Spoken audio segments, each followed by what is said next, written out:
we will now have a presentation from the Fairfield Foundation, our second one. Nathaniel did a presentation last night, and now Sarah's going to do one today. We certainly are excited to hear all this, and this portion is recorded so we can go back and look at the presentation. Let's welcome Sarah.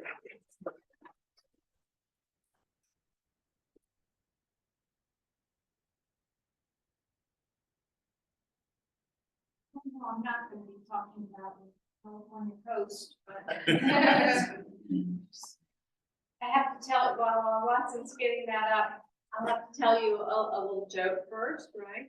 My son and daughter-in-law have a great big sign on their front door, and it says, "Welcome. We hope you like dogs." They have a house full of dogs. They just love their dogs. So, see my shirt says Justice Genealogy, and I'm going to be talking some about genealogy in a bit. And at my house, we should have a sign on the door that says, "Welcome. I hope you like genealogy," because that's my favorite subject. So, I wanted to talk a little bit about the Fairfield Foundation. Both our present, what we are all about, as an organization, and then I wanted to talk about the plantation, Fairfield Plantation, and the history of it, because some of you in the audience have roots in this area for a long time, and may have even come out of that plantation at some time, and your ancestors came out of that plantation. Perhaps. So, and even if not, if you, the development of the Virginia plantation culture is something to talk about for a few minutes. And then we talk about the future of Fairfield and what we want to do as an organization. So, yeah, there we go. Fairfield was established in 2000, and the mission statement is up there, but it's awfully small. It says that our mission is to involve the public in archaeology, historic preservation, and in education, history education. And our reasons for doing this are three. Archaeology, we believe that archaeology is a hands-on activity. You're getting things out of the ground, not been touched for hundreds of years. And by doing that, many people get very excited about finding these pieces of the past, and we think that's a way to connect, especially children, to the past. Then preservation, we think that preservation is very important because we preserve a community's past, and it is our community identity. Something like Woodville Rosenwald School on the road there. I hope it makes you feel, proud of the county and helps you remember a little bit of something about the past, about your ancestors. And then education. Archaeology is a multidisciplinary study. Not only are you having fun digging in the dirt, but you're learning about science, you're learning about how things survive in the earth, what things disappear, what things don't disappear, and what things look like after they've been there for 200 years. So you're learning a little bit of science. You're learning math, because archaeology is destructive. Once it's removed, it's gone. So we have to keep very exact records. We make drawings, we measure, we keep very exact records of what we remove from the ground. So you need a lot of math skills to do this. You're also learning geography of the landscape, and you're also learning history. So there are many things that we're learning. So it was established in 2000 by two gentlemen, Dave Brown and Thane Harpool, and they met each other during college. And actually, they met on the first day when they got to school. They started talking in the hall, and they got to know each other, and they found out that they both liked archaeology. They found out that they had both done archaeology in Gloucester. And so they were happily married, of course. So it was very important to them they knew they knew about the Fairfield Manor here too, from their history classes. They knew that this building, this residence, had existed since 1694. It burned to the ground in 1697, but and it was built in 1694, and that was earlier, as you know, than Williamsburg, earlier than most brick structures. You couldn't find any brick structures in Virginia at that time, so it was a remarkable piece of architecture, and it was sort of between the English Jacobean style and the Georgian style, so it was architecturally very important. So they began to talk to the owners of the Fairfield Plantation, and they were able to talk to the owner about doing archaeology this was after college, of course, after they went off and had a few years with other professional organizations. They worked along Williamsburg and Mount Vernon and some other places. They got permission of the owner of the Fairfield Plantation over here to do archaeology on the site, on the core bit, right around that archaeological site. It burned down, nobody had touched it for years and years, and that was about 60 acres, the site where they took students. They began to work with other organizations. They worked with William and Mary students who came up over here and studied archaeology on the site. They worked with organizations like Adventures in Preservation, which is kind of a volunteer vacation organization, and people come over here for a week and do archaeology or do historic preservation. So they work with companies like that. They work especially with the schools. Every school in Gloucester County has presentations by the Fairfield Foundation during the year. They come into the classroom, come out to the plantation for field work, for field trips. So we have an active program with the community. Now, our organization really changed a lot starting in 2018. That's when the owners of that Fairfield Plantation, which was the 60-acre core where they had been doing a little bit of archaeology, and then the whole 250 acres where there are crops growing and there's timber and such. The person who owned it actually requested it to them in his will. And so it really changed everything in terms of what we were doing and how we were spending our time, what we were all about. And it was just the next year that the leaders of the Gloucester Preservation Society were coming on in years and asked them to take over Walter Reed's birthplace down at the intersection of Hickory Fork Road and Beltway Road. And they did. It's a fairly small property, and they could absorb that.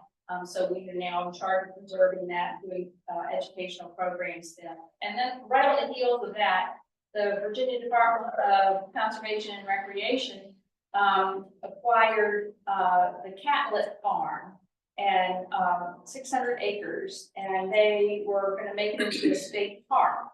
But there was this historic house on the property, and these recreation people didn't know what to do with the historic house, and they asked Dave and Thane to come and consult with them about what to do with this house. And in the end, Dave and Thane were given a 49-year lease, and they were charged with restoring that property. And we'll have some rooms upstairs that will be for rent, bedrooms that people can rent if they want to come and stay in the area. And the first floor will be exhibits. We'll talk about the Catlett family, of course, but we'll mostly, if you've been out to Magicomico State Park, you know that they're all about the native origins of this area. So we'll be talking mostly in our exhibit space about the indigenous people here.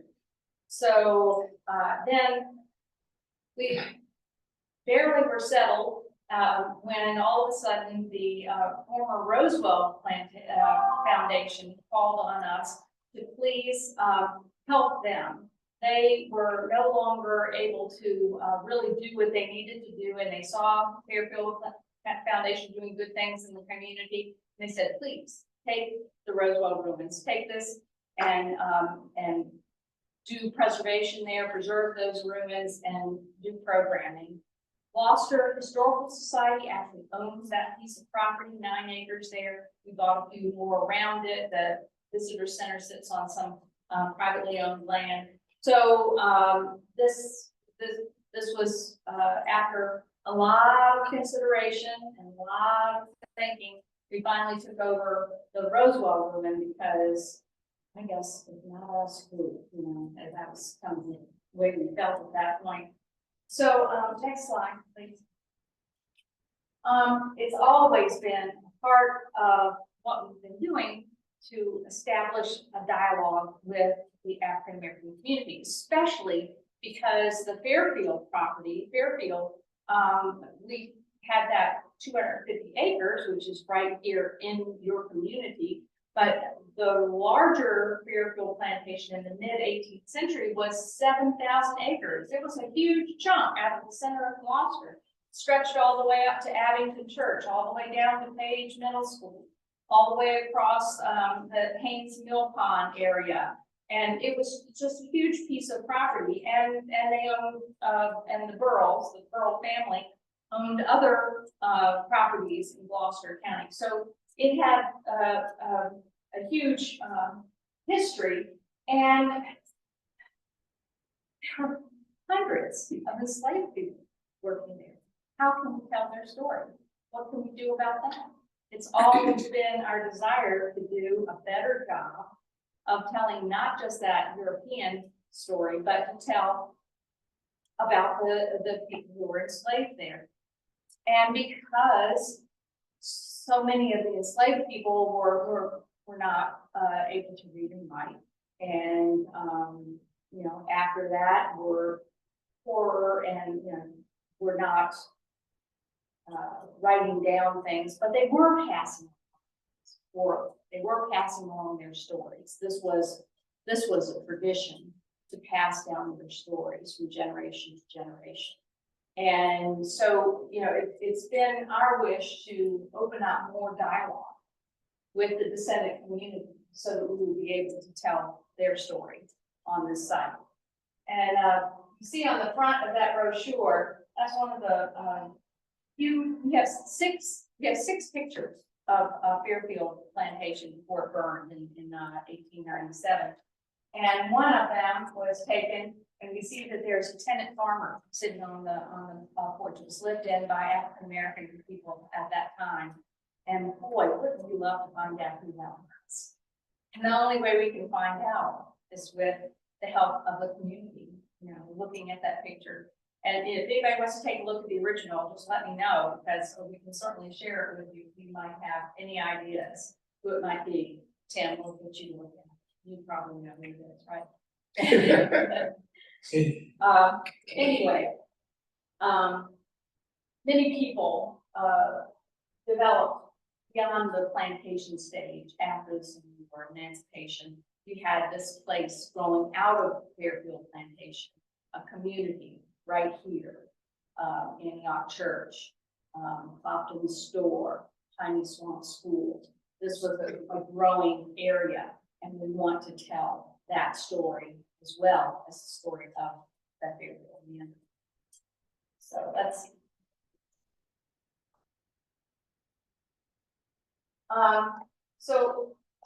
a year or so ago, Nathaniel Glasgow came and joined our group, and you all met him last night, and he talked about the mapping projects that he's doing.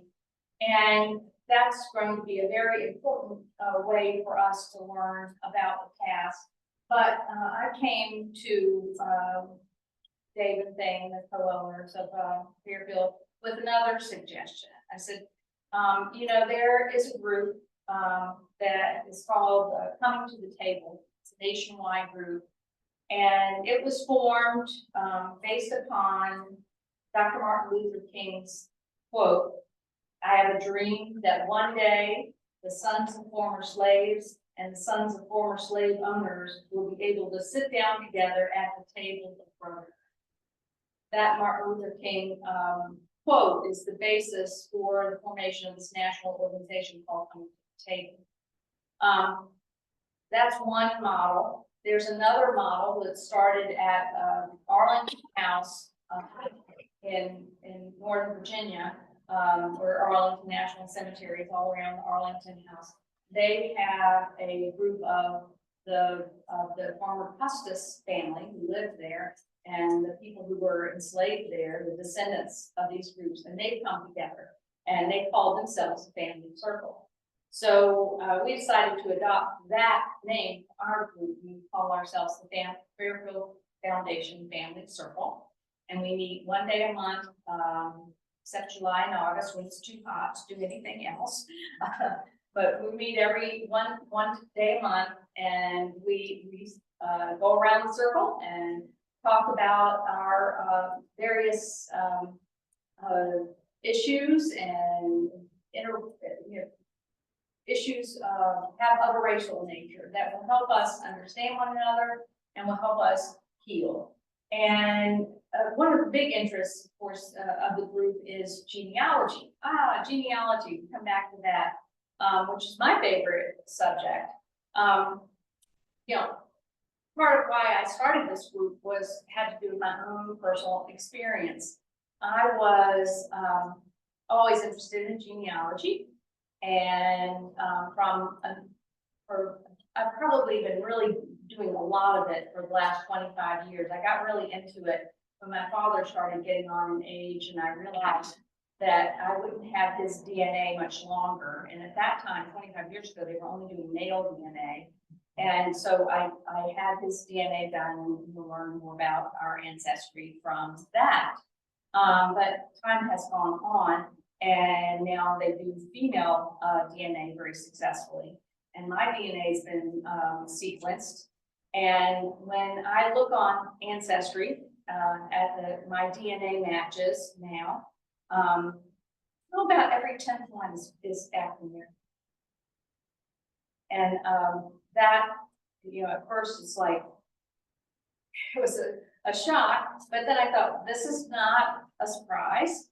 I have deep roots in Tidewater, Virginia. In fact, my family roots go back to the 17th century in Matthews County and in New Kent County. And my ancestors were enslavers. And shouldn't be a surprise to me or anyone that I have so many African American cousins. And I wanted very much to meet some of these people. I don't know why. What was I going to do? It's not my fault. It's not their fault. It's not anybody's fault. It's just. I wanted to experience, the brotherhood, I guess, as Martin Luther King said, of knowing that we're related. And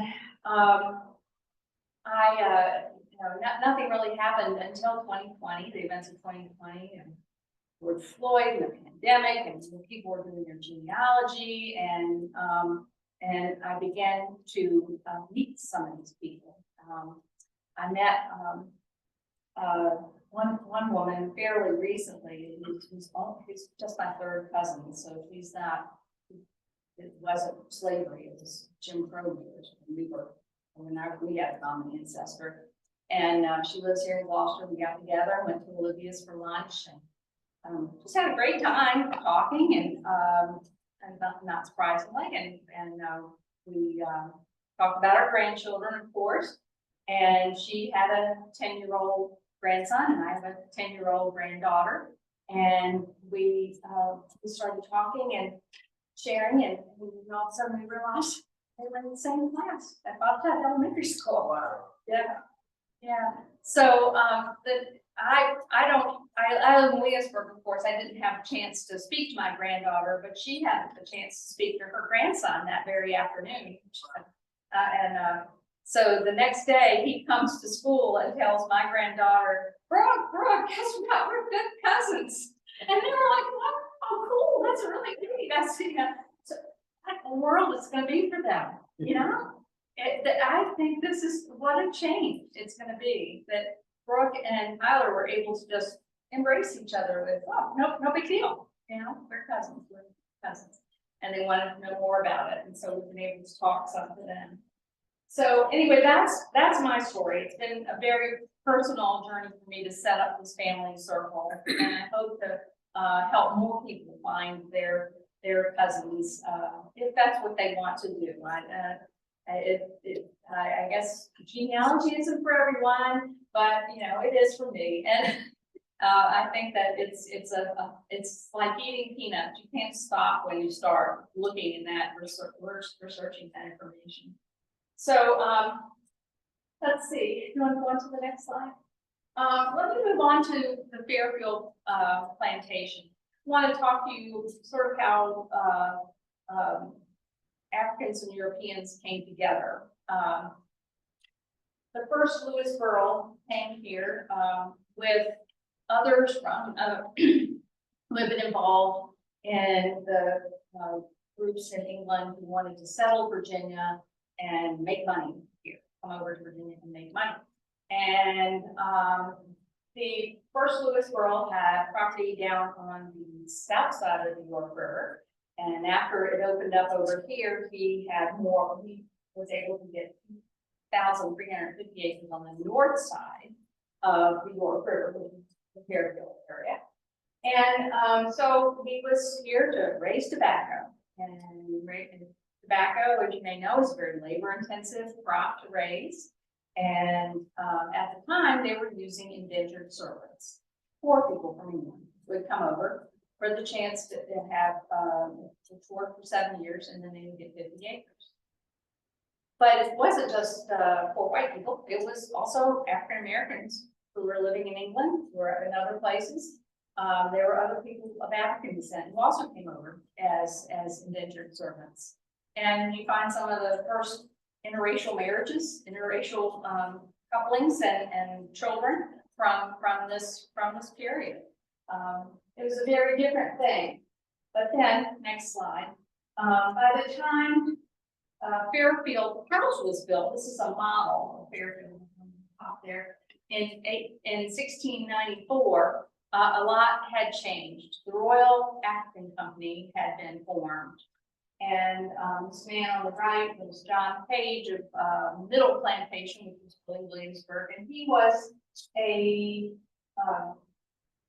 agent for the Royal African Company, and he made his money off of the slave trade. Brought slave ships from the Royal African Company coming from Africa right into the York River, right into Yorktown. They were from all ethnicities. A variety of ethnicities came here. 20% by 1700, 20% of the people in Virginia were of African American descent. And it was a whole different ballgame for the second generation Lewisboro. He was investing in slave labor. Slave labor replaced indentures because you didn't want somebody to come in 7 years, give them 50 acres. Well, why give them that? They're your competition. You don't want to do that. So they began to get rid of the indentured servants, replace the indentured servants rather with enslaved people, and was more tobacco, more land, more enslaved people. It went on and on. So next slide, please. By the time the third and fourth generation Burrells were living at Fairfield, Nathaniel Burrell, aren't you glad he didn't get named Lewis Burrell? It's Lewis Burrell, Nathaniel Burrell, and then all the rest are Lewis's. But in the fourth generation, Lewis Burrell, by the time they became the masters of Fairfield, they were very socially, politically, economically, in that sort of hierarchy of Virginians. And they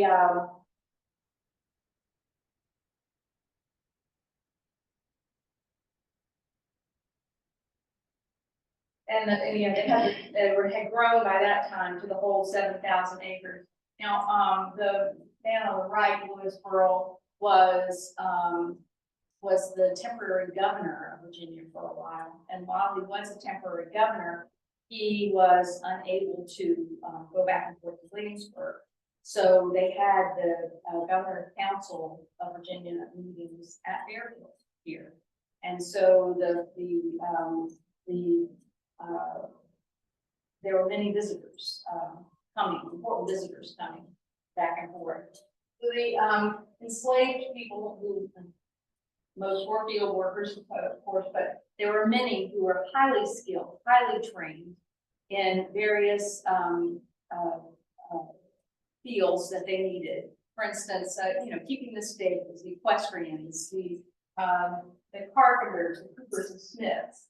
And they brought with them the West African skills that they had and reshaped a lot of those European skills. And nowhere is that more obvious, I think, than in cooking. We all know that cooking was done by the African Americans in the kitchen. And while they learned a lot about European cuisine, they couldn't keep their own hands out of the pot. Can you follow a recipe exactly? I know I can't. You kind of come at a recipe with your own background and taste and training. So they really changed the taste of Virginia, made a new society. I think this is important to understand. We can understand it in food probably easier than we can in most of those other ways, but the mixture of Africans and Europeans certainly did change the way people were thinking and doing things in this world of 18th century America. Next slide, please. Well, you know how it goes. You were only wealthy so long before you have a son or daughter who is not as thrifty as the last. The fifth generation Lewisboro of Fairfield was quite into horse racing. And he spent a lot of his time and money in horse racing, and it developed a lot of indebtedness. Now, that indebtedness didn't come all from horse racing because there were a lot of economic issues going on at the time. The price of tobacco was rising and falling, and especially in Eastern Virginia, your land is beginning to play out. You're changing from all tobacco crops to more food crops. So a lot of things were going on, but he is piling up the debt. And you see that he begins to sell off his property. That second little ad is about selling his property. And the bottom left slide is about selling his slaves. There were hundreds of slaves at Fairfield. We know he took exactly 100 of them to Petersburg and sell them south. By that time, a lot of Virginians and other people were coming in and were moving from Virginia south across the Carolinas, Georgia. Until the American Revolution, they couldn't move beyond the Appalachians because the British did not allow that. But after the Revolution, people flooded across the Black Belt and were establishing plantations there. A lot of enslaved people were being moved out of Virginia, among them many of the Earl slaves. We know that we have members of our family circle group from Texas, whose name is Burrell, and they feel that they came from Virginia originally. So a lot of people are trying to connect with those roots. So finally, there was the last Lewisboro, and Lewis the last. His mother and his father died when his mother died when he was 13, his father died when he was 15. And as soon as his parents had passed away, they went off to live at Roswell, where that was his father's brother-in-law, and he had married Judith Page, John Page's daughter, excuse me, his sister. And they began, those executors began immediately selling off the house, all the racehorses, everything, trying to pay off this indebtedness. And interestingly, I like to share here that because I'm so into genealogy, Lewis Burrell the last married my third cousin 6 times removed, Judith County, of New Kent County. So anyway, there were hardships aplenty at this time in history because of the American Revolution, because of the change in the way crops were raised, because of the way people were moving to other parts of Virginia and ultimately of the North American continent. So, okay. The American Revolution was a difficult time at Fairfield. You notice those dates there. There wasn't anybody really at Fairfield, and those important dates of the American Revolution. And it became a place where a lot of people went during the American Revolution. A lot of enslaved people escaped to the British in Yorktown. And when the British surrendered, of course, these formerly enslaved people had to scramble. And a lot of them came over to Fairfield because I was really watching it too carefully. And so this was a place where many of the formerly enslaved hid out. In this advertisement, actually, John Page has found this woman, Lydia, and he's put an ad in the paper because he's trying to find out who owns her. He's trying to, he knows that he's got all of these formerly enslaved people who've been hiding out there, and he's trying to find out where they belong. After the American Revolution, it wasn't very many years till we had the War of 1812. And during the War of 1812, we know that a lot of the African Americans in this area were trying once again to get the British to take them away from the situation. And many of them were stealing the meat and other goods from the smokehouses, local smokehouses, and they were hiding them in Piney Swamp. This is in the court paper, Piney Swamp. This is where they were hiding out. And so Piney Swamp begins to be known in the record as a place where African Americans were comfortable, a place where they call their community. Next slide. So Lewis Burrell had been trying to sell this property. He and his wife wanted to move to Richmond. That's where things were happening, moving to that part of the country, of the state.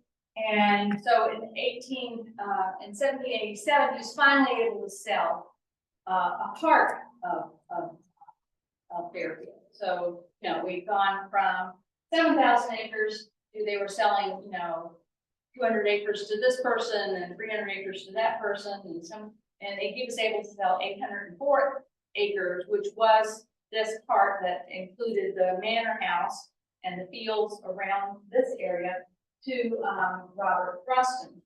Robert Rustin passed away in 1805, and I don't know if you can read that will. His will names all the enslaved people. Remember, genealogy, this is really cool. You get the names for the first time. You can really name people, and you can plot them into later records. And so we know that they were named, we know who they were. And Nathaniel showed this slide last night of the survey of the 804 acres. And you can see that Antioch Church is in that little divot in the middle there. You can see that's sort of like Cedar Bush Road. It goes up to Clopton over to the creek. That was that part at that time. So, and another thing about this record is it tells us that, you go from hundreds of enslaved people, he's selling them off, he's taxed for 163 enslaved people after he sells the people in Petersburg. And then, by the time Princeton buys the manor, he's only got about, that's 35, 40 people named here. So, it's getting smaller and smaller. Next slide. The Levitts were the final people to own Fairfield at the time of the Civil War. Before and after the Civil War, we know that they just, before the Civil War, they paid taxes on about less than 20 people. So the operation kept getting smaller. And we know from Nathaniel's talk last night that the Levitts went bankrupt and people began to buy the property. And after the Civil War, of course, that included many African Americans who built up this community. This is when this community begins to take shape.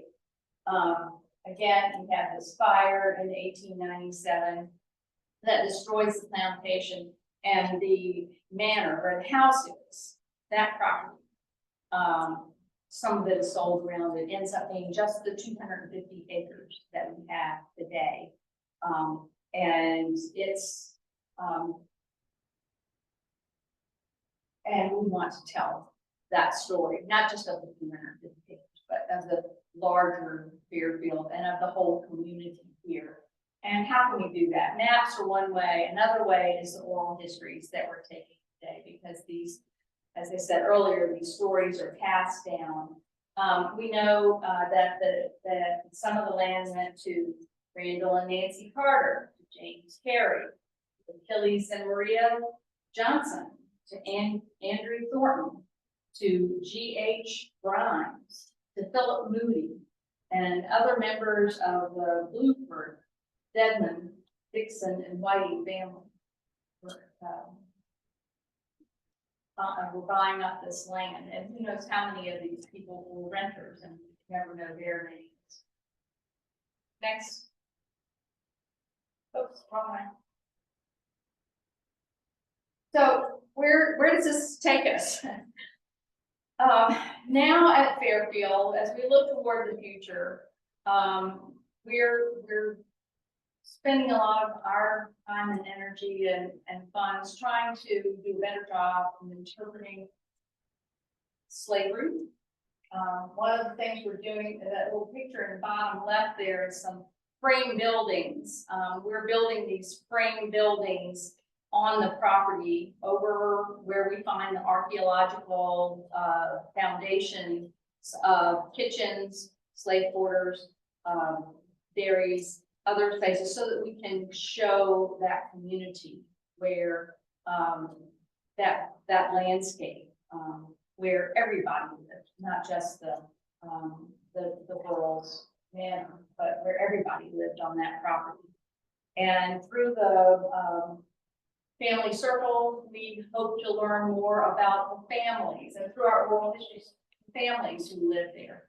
We are putting together a database that lists all the names we can find in wills like the Princeton will, and in other papers that we find. So these will be here for other genealogists to look into as years go by and study. And where's this going to go? Where's this information going to go in the short term? To all kinds. It will go into learning in the schools. It will go into publications and what have you. It will go, importantly, onto signs in the properties nearby here. And one of my dreams is that on this property that we own, that's right out the front door here on the other side of Cedar Bush Road, I'd like to build an African American heritage trail. I'd like to see that come about, and these stories could be shared on the signage on those trails. So that's my dream for the future of Fairfield Foundation, and David Payne shared this enthusiasm for developing this little park across from the church. So, last slide. I want to thank you. If you haven't seen it already, there's a telling the story of Author's Past. This is the co-owners of Fairfield, Dave Brown and Dave Harpool. And this tells a bit about Roswell, because Roswell is pretty well known in all of Gloucester, and it's also very photogenic. So the people who were doing the video really wanted to take pictures of Roswell. And one of the stars of the show is Diane Carter DeNeo, who tells the story of her ancestors. One of her ancestors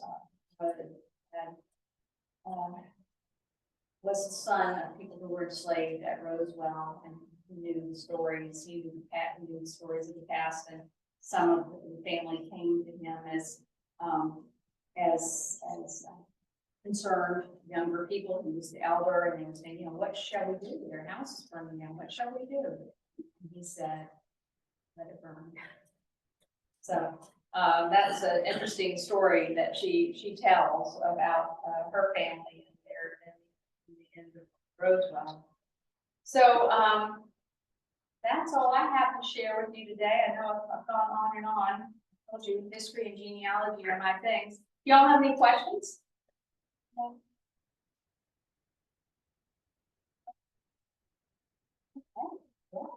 Yeah.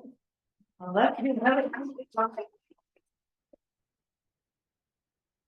Wonderful. Thank you, Sara Lewis and the Fairfield Foundation again for their partnership with us. And as a second portion of this session, I do want to share with you guys a little bit about the Truth in the Spirit. We've been talking about where we've been and where we're going. And so we kind of looking at the region, looking at what we're doing, with the historical aspects of the region, but then also want to talk about the future of the church. So I want to give you a little bit of background of the Truth in the Spirit, because I know some of you guys are not familiar with this ministry and why are we here at Antioch? What is God doing with that? So I do want to give you a little bit of understanding there. And then we're going to do our graveyard, our cemetery tour. And so just to share with you briefly, Truth in the Spirit's history is larger than you might think. It actually was founded in 2001 by myself. The Lord spoke to me on March 13, 2001, the Truth in the Spirit. And so then it was set apart as a nonprofit organization, as a ministry, and I was living in Virginia Beach then, and then I moved to Newport News. And in Newport News is where we started having our first gatherings. The very first thing we did was prophetic training. Then we went into having services and gatherings to bring the body of believers together. That's an important part of our mission. And so the vision of the Truth in the Spirit is that all believers in Messiah Yeshua, Jesus Christ, both Jews and Gentiles, will be united in hastening his return. And that's important because we are an apostolic ministry. We're not just congregational. We do have a congregation, but we're not just a congregational ministry. We operate in all five of the fivefold giftings: apostle, prophet, evangelist, pastor, and teacher. And in so doing, the goal is to bring unity. And so we've been working on uniting the body of believers since 2008.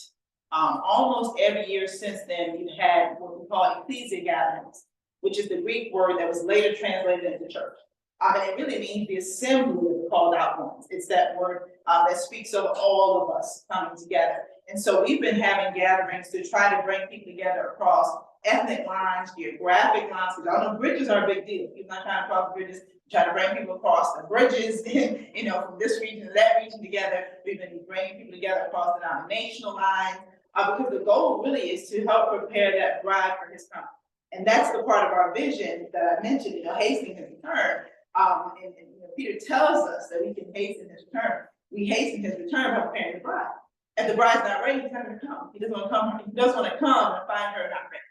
And so as we prepare the bride in that unity, the one bride without spot or wrinkle, we're hastening his return. And as we look at the world today, there's so much work he wants us to do, but Lord comes soon. We want him to do his part, his work. There's some things that we know will only be addressed when he returns. And so that's an important piece because it speaks to what our connection was here at Gloucester. We had a center in Newport News, and then we called the Truth Center, where we had services. We had our regular weekly services, and we had trainings and all this, which is not far from here. And we met Apostle Medina. She was co-pastor Medina, or Pastor Medina at that time. I met her at Congregation Zion Taking for News, which is our ministry covering, and formed an important relationship. So our ministries became like partner relationships. They became a part of the Ecclesia network of ministries, which is a network of ministries globally that we bring together for that very purpose. Glean from each other, we bless each other with revelation and wisdom, we encourage each other, and we challenge each other to come across those lines.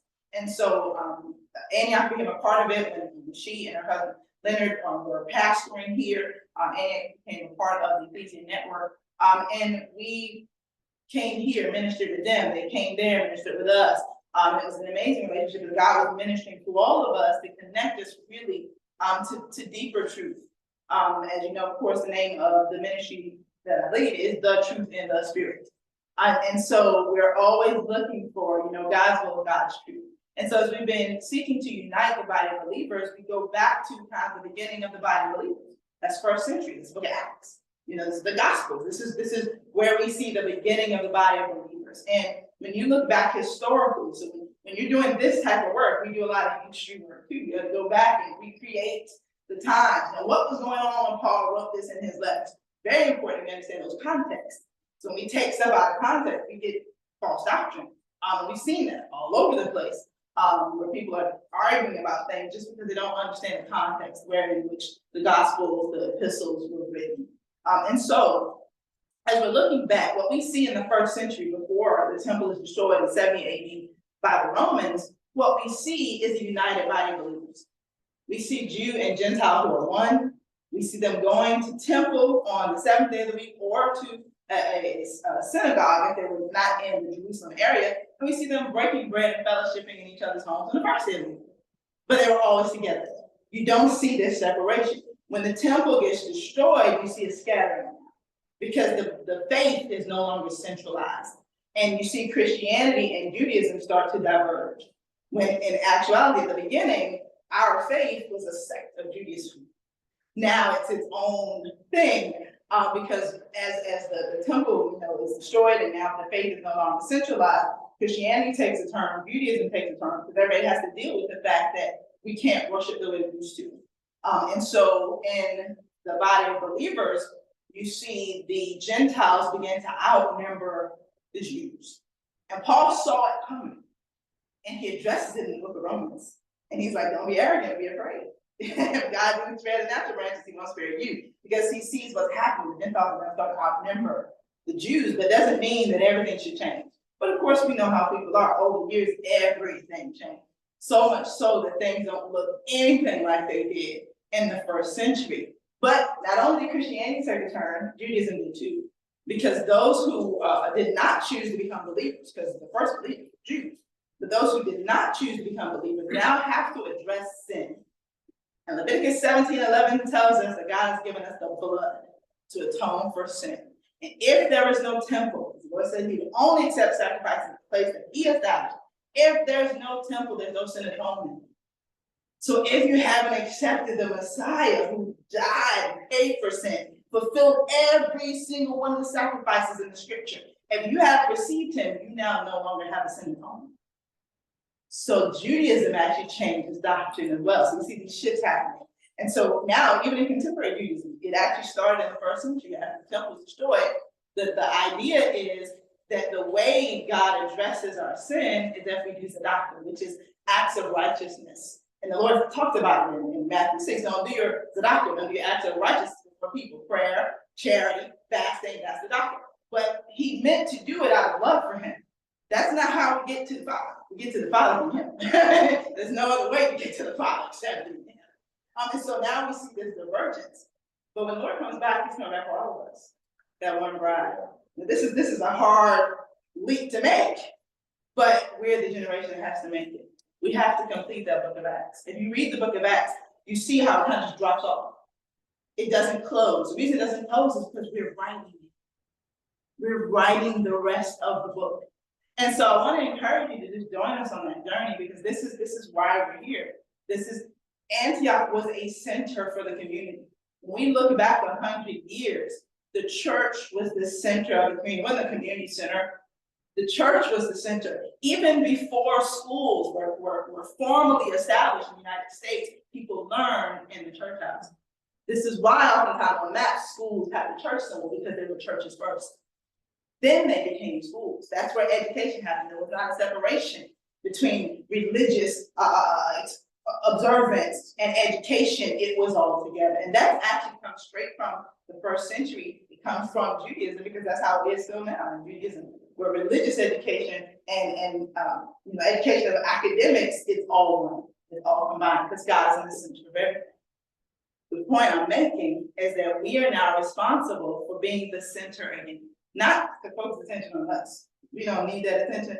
Nobody needs to be looking at us as people, but to turn that attention to Him, so that people can realize that He's the answer to everything. He has everything that we need, and to be open arms and open doors for the community. And so I am blessed that we're able to be here and steward this 102-year-old sanctuary and cemetery, that we're able to connect with the families that were a part of Antioch. We want you here. We want to hear from you. We want to connect with you. You're always welcome here. We're excited about partnering with the Fairfield Foundation, because we know understanding the past is essential for coming together for our future. It's the only way that we can go forward together. We really got to understand the past, understand each other's stories, even understand the Lord's story.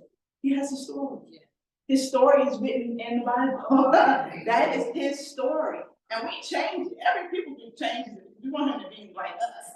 But the truth is, we're supposed to be like Him. And so this is why we say Yeshua instead of Jesus, because His mama called Him Yeshua. The angel pronounced Yeshua. It said Jesus. Jesus is Roman.